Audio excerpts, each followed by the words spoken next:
To our special council meeting for Monday, April 14th. We do have a couple council members that are away right now. Councillor Jason Mady is just getting done work, and Councillor Kim Verbeek is sending regrets. We do have Councillor Joe Guerin joining us virtually today. I'd like to call the meeting to order. We acknowledge that this land is the traditional territory of the Three Fires Confederacy of First Nations, comprised of the Ojibwe, the Ottawa, and the Potawatomi peoples, and of the Huron-Wendat peoples. We value the significant historical and contemporary contributions of local and regional First Nations and of all the original peoples of Turtle Island who have been living and working on the land from time immemorial. Any declarations of conflicts of interest from members of council this evening? Seeing none, if you find yourself in conflict later, just let us know. I need a mover and a seconder to adopt the special council meeting agenda for April 14th, that the published agenda be adopted as presented. Moved by Councillor McGuire-Blaze, supported by Councillor Hammond. All in favor? And that is carried. We'll go on to our verbal report by our clerk, Director of Legal and Legislative Services, Director Malandrucolo. Thank you, Mayor Bondi. Through you, last week we received a letter from the Ministry of Municipal Affairs and Housing letting us know that the government intends to expand strong mayor powers to our municipality. In response to that, our clerk's department has been doing some research with regard to what that means for our municipality and what our mayor and our council needs to do as a result of that possible extension. So I have a presentation prepared for today. But it's a brief presentation to just introduce the legislation in general and give us the opportunity to provide some preliminary feedback to the ministry. I'll be coming back with a larger presentation with a more in-depth analysis of what it's going to mean for our municipality if the powers are extended to the municipality at our April 22nd meeting. So I'll have a bigger presentation at a time. But for right now, I'm going to give you some preliminary information and let you know how it's going to affect us from an overall perspective, and then I'll give you more information next week. Okay. With regard to the presentation, if you can leave your questions to the end, and I'll answer all of them at the end. Just some things to touch on briefly that you'll hear throughout the presentation. So there is a proposed response to the ministry and a proposed notice of motion from our mayor that is going to signal to our mayor, to the ministry, that our municipality wants to be excluded from that extension list. And then we are also going to propose that in that notice of motion, that if passed by council, that we send a letter to the provincial government and the ministry, letting them know that that's the way that we feel. With regard to the legislation in general, so the legislation is built within the Municipal Act. This regulation that is being proposed is just going to extend that legislation to our municipality. So they're not creating any new rules. These are the same rules that were in existence as evolved from September 2022. They would just now apply to our municipality. Okay, so if we can go on to the first slide. So the way that these strong mayor powers work is some of the powers are able to be delegated, some can be forfeited, and some the mayor has to accept and can't do anything with.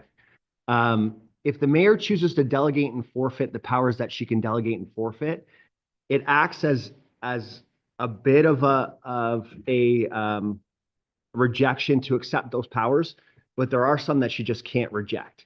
So the ones that she can't reject and she cannot delegate are the requirement to bring to council matters that advance the provincial priorities, to require that council consider and vote on bylaws that advance the provincial priorities, and to veto any bylaws that interfere with the provincial priorities. So at the bottom of the slide, you can see what the provincial priorities are. It's building 1.5 million new residential units by December 31, 2031, and constructing and maintaining infrastructure to support housing, including transit, roads, utilities, and servicing. So if any of those priorities, if there's any matters involving those, any bylaws that are involving those, the mayor has to deal with those. She can't withdraw from doing that.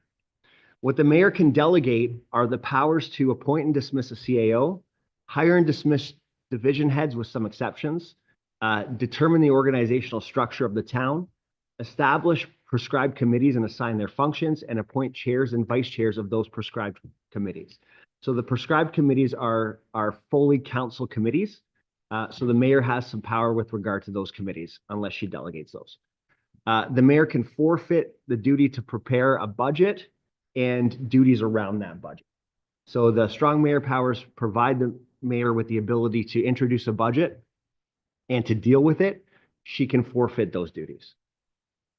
Okay. Next slide. Yeah. So our next steps is we're meeting with the mayor tomorrow to get her instructions with regard to how she wants to deal with those duties. We're going to provide that report to council that I already talked about on April 22nd. We're going to provide more information about the strong mayor powers in general, and we're also going to let you know what the mayor decided and her instructions that she gave us with regard to her duties. Mayoral powers are, if you can go back. Mayoral powers are shared through a website. They're not notices, they're not motions because they just come from the mayor.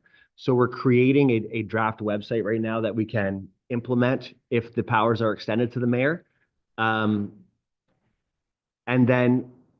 like I said, with the letter from the Ministry of Municipal Affairs and Housing, we were informed that there's a portal for the general public to submit their opinions on the extension. We are proposing today, the mayor is proposing today that we submit a comment on that portal, and I'll show you on the next slide what that looks like. And then the mayor will also be introducing on the April 22nd agenda a notice of motion with regard to the strong mayor powers. If the strong mayor powers, if the regulation is extended to our municipality, the strong mayor powers will take effect on May 1st. So the proposed resolution by Mayor Bondi with regard to a submission to the Ministry of the Municipal Affairs and Housing is that Council for the Town of Essex direct administration to submit the following comment to the Ministry of Municipal Affairs and Housing prior to April 16, 2025 through the province's regulatory registry website. Council for the Town of Essex believes that the province of Ontario is undermining the local governance model and municipal independence by attempting to advance its priorities and download its responsibilities to municipalities through the proposed strong mayor powers. Strong mayor powers erode the democratic process and fundamentally alter the historical model of local governance, which has existed for almost 2 centuries through the grant to the head of council of the authority to give direction and make decisions without the usual consensus from the majority of council, and creating a power imbalance by providing the head of council with special powers that other members generally do not have. Therefore, Council of the Corporation of the Town of Essex formally opposes the expansion of strong mayor powers as announced on April 9, 2025, and requests that the proposed amendments to OREG, so Ontario Regulation 53022, to expand strong mayor powers and duties to additional municipalities not include the Town of Essex. So I'll go back to that one in a sec, but I'll go forward to the next slide and just show you that similar wording with a little more context is going to be introduced as a notice of motion from the mayor on the April 22, 2025 agenda. Okay, so then I'll go forward to questions, and then we could come back to the proposed resolution. If you could just bring it back to that, yeah. If you bring it back to one more slide back, and so if council has any questions. Director Malandrucolo, questions from members of council. Deputy Mayor Shepley. Through you, Madam Mayor, I probably got some other things I'm going to want to state depending on how the conversation goes, but I do have one question when I read through that. It's probably for you, Director Malandrucolo. In the event when provincial priorities are where she cannot, where the mayor can't delegate that authority off, in the event, for example, Colchester, where the big housing development's coming up, what happens in a case where the mayor doesn't agree, and if 1/3 of council still agrees with pushing forward a housing development of that nature? What happens in that case?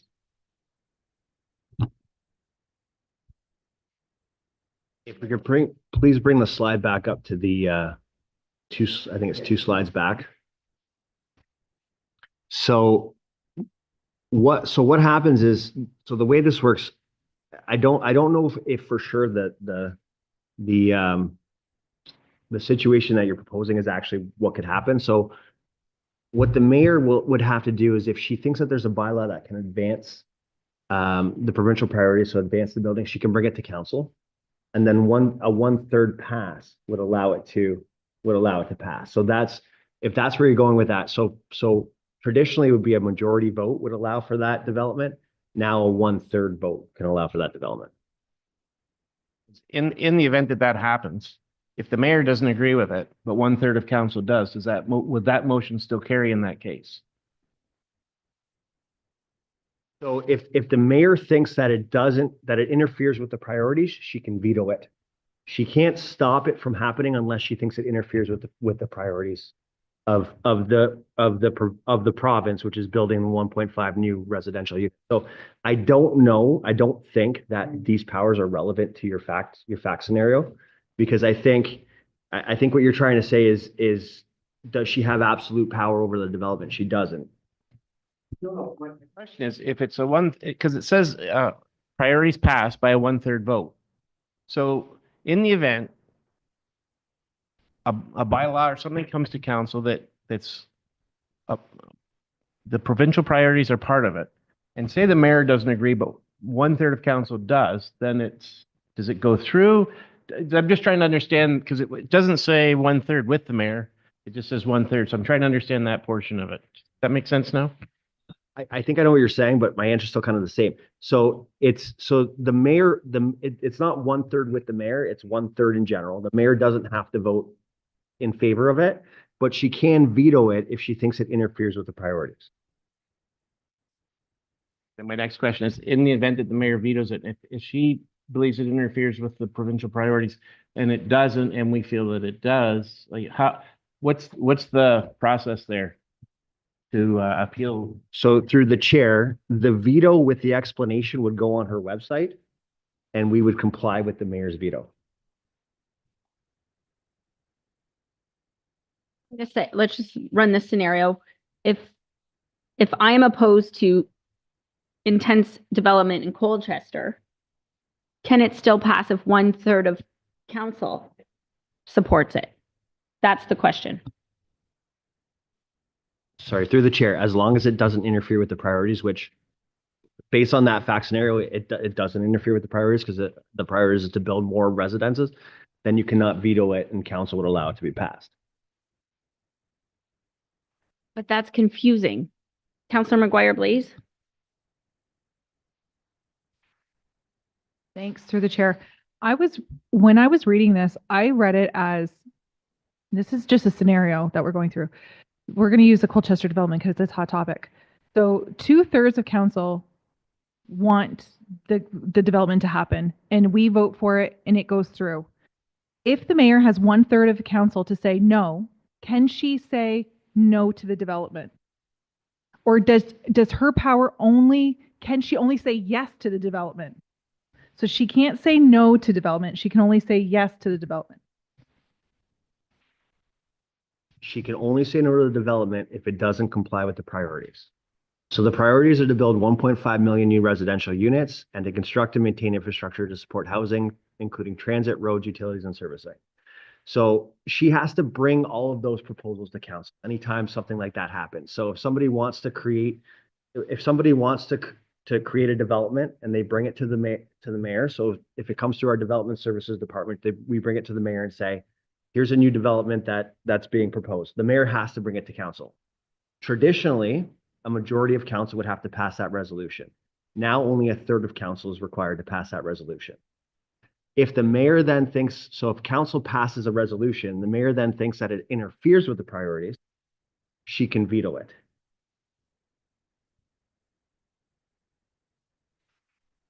Okay, so she can't say no to development. She can only say yes, because right now the province's mandate is to build bigger, faster. Got it. My next question is, if, I'm getting old.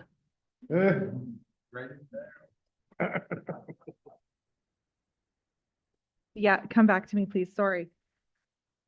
Please please realize, council, this came out last Thursday, I believe, Thursday. So Director Malandruclo and his staff have been diving in, trying to get all this information. We're not going to go. So great questions tonight, but I think this also gives us an idea of some of these scenarios that Director Malandruclo and his team can go back, especially this example you gave, and kind of get more clarification, do some more research. I think he's doing a great job now on what we think it means, but we just want to make sure. So I just want to make sure we have that perspective too. We will come back with an answer in this scenario. For Okay. sure. Counselor McGuire, please.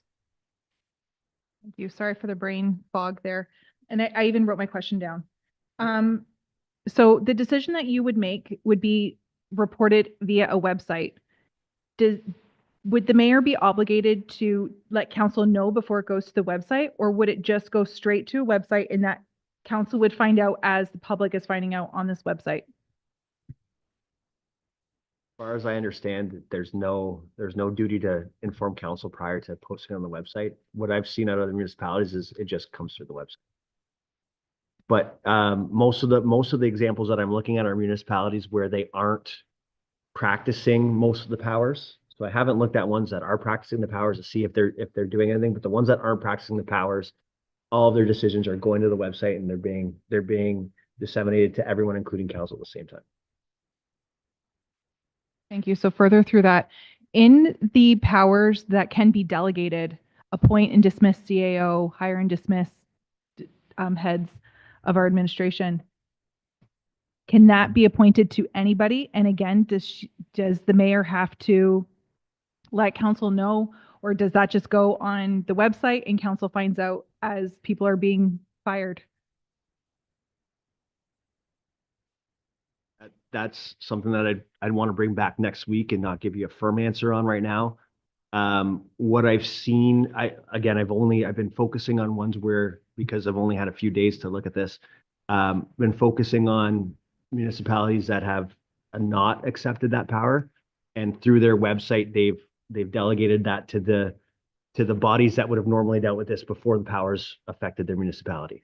So the delegation would have been, so appoint and dismiss a CAO would have been to council. To hire and dismiss division heads would have been to the CAO.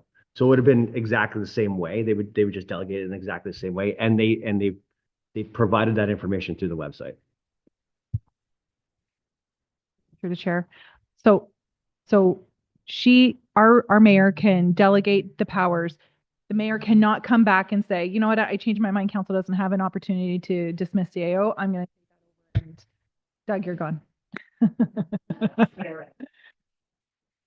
Through the chair, I think she can come back and change it. Yes.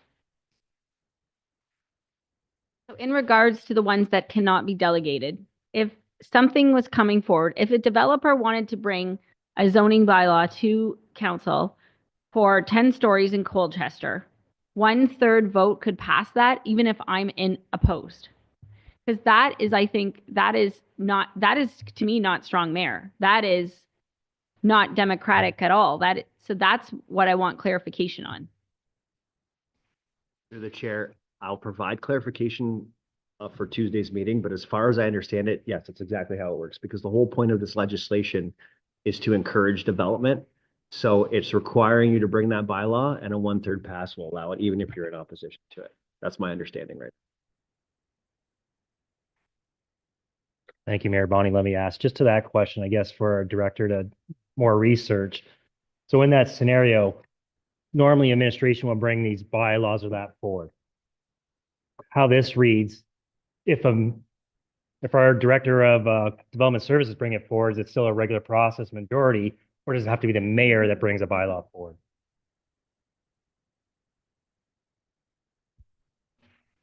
Another question I don't feel comfortable answering today. I think that she has a requirement to bring all of those to council, and a 1/3 vote will allow that. I'm not confident in that answer, but I don't think it matters, because I think she has a requirement to take development services bylaw and bring it, and a 1/3 vote would pass it. But I'll confirm that before Tuesday. The biggest question, I think, Deputy Mayor.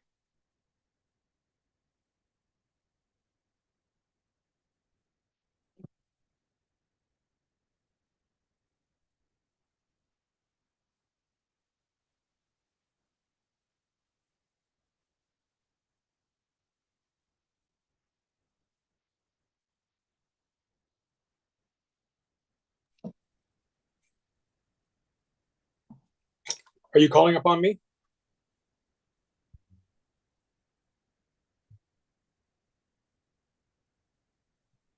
Can you hear me? Yes. Okay, I can hear you. I didn't hear you calling me. Sorry. Nice to be with you. I wish it wasn't virtually. Tough being out of the room. I just got a couple. I just want to back it up a little bit. So it sounds like the temperature of the mayor is to decline the strong mayor powers that the province is going to be asking of us, but we still can't stand in the way of the provincial priorities. Am I getting this correct?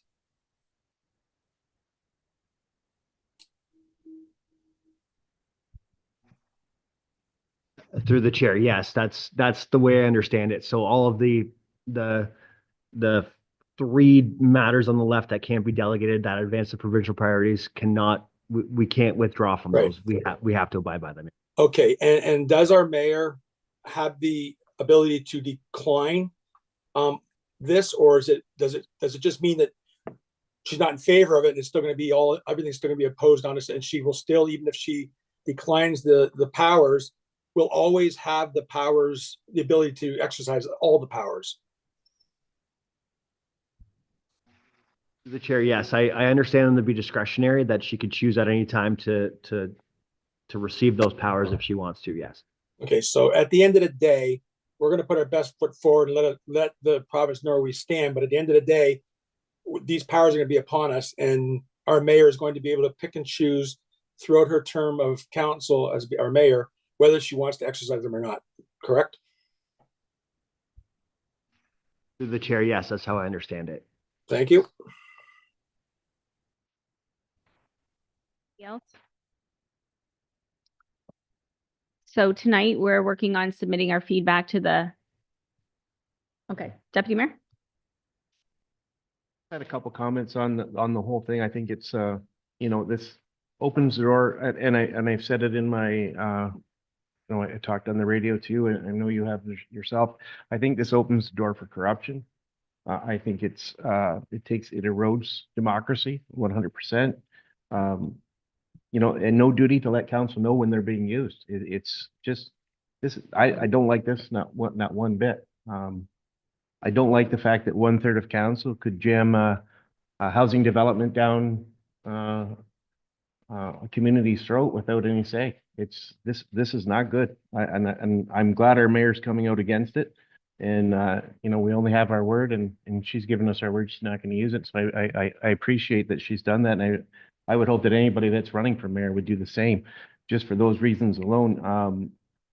On the cannot delegate, is that going to be a procedure of council then when those matters come up, whether the mayor brings it forward or not? I would assume that administration is going to bring it forward as the strong mayor powers, and it cannot be delegated. So we'll be dealing with this whether the mayor wants to or not. These are things that are coming at us as of May 1. So that's all I have to say. I implore everybody to make sure they send a letter off to the Premier. I've personally called him myself. He did return my phone call. He didn't see things the way I see it. I think it's just a real travesty. That's my all I have to say. Councillor Guerin. Yeah, through you, Mayor. I agree with Deputy Mayor Shepley. The development is one side of it. The power is on the other sides of it. I think it's overstepping boundaries. I think it's not our mayor's place in some cases and I applaud our mayor for taking the stance that to decline the strong mayor power. So I'm completely in agreement with our mayor and our deputy mayor on this matter. Not sure what's going to be coming from it, but as long as we state our wishes toward the province, that's all we can do. Councillor Guerin, the second that I found out about the province granting strong mayor powers to another 169 municipalities, I was taken aback. I had no idea. I went right to the media stating my position that this was not something that I felt that any municipality should have, let alone strong municipalities or small municipalities. I've been very vocal, and I think since the beginning of my term, I've worked to share information with the balance of council as much as I can and build consensus with the information I have. It would never be a goal of mine to blindside council with anything. So I look forward to the meeting with Director Malandrucolo, and we will have a well laid out plan for the 22nd.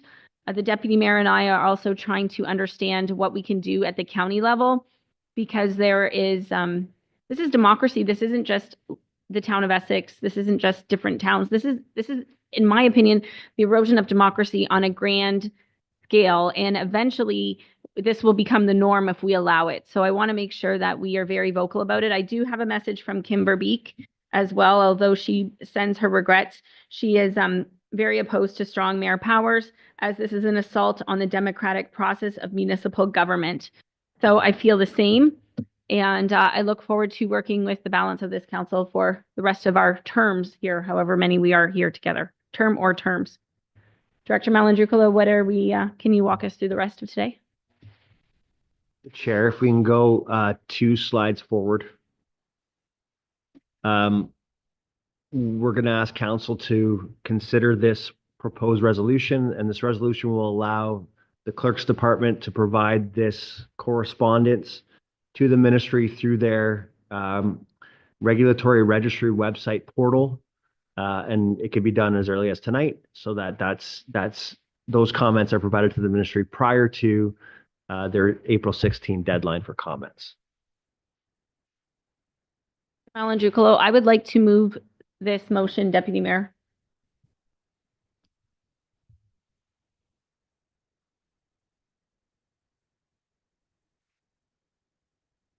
Councillor Maguire, please.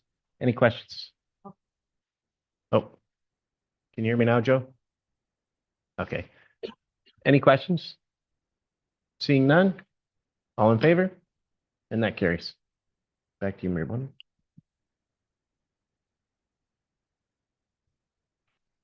So, and then we'll come back on the 22nd. So at this point, I'm looking for a mover and a seconder, that the verbal report and presentation be received, and that the correspondence from the Minister of Municipal Affairs and Housing intent to expand strong powers be received for information. And if council can get a copy of that slideshow too. Moved by Deputy Mayor Shepley, supported by Councillor Maguire Blaze.